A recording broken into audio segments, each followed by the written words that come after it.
All right, welcome back. It is now time for Ask the Expert. And today we're talking about beating the holiday blues. So joining me to have that discussion is Lakiesha Russell, who is America's Mental Wellness Ambassador. Okay, so this time of year, like you said while we were talking during the break, some of us get into a funk. How can we get out of it? Yeah, one way to definitely get out of that is creating a gratitude list, because oftentimes we're rehearsing the not so good things that have gone on during this time of year.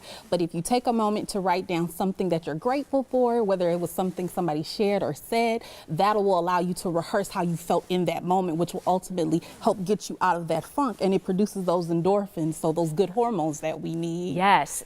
And it's also good because it can be the small things, right? Yes, exactly. The smallest little thing, whether it was somebody complimented you on your personality or your smile or just being good at what you've done. Okay, so I also know that during this time of the year, we're saying yes and yes to all different things because we want to be all things for all people. But you say that might not be the greatest thing. Yes, and that comes with being realistic. So being realistic about what you can give out to people and how much you're pouring out, because you still need to give time to yourself. And if you have a family at home, so it's okay with being realistic and setting those boundaries and telling people no and not to overly commit, because oftentimes we do that during the holiday season. But Lakiesha, sometimes there are people who just really are in a space. They're depressed, or as you know, they've had something traumatic happen to their lives. What should they do again to try to get out of that space and, you know, be in a more positive light and enjoy 2019? Yeah, definitely seek support.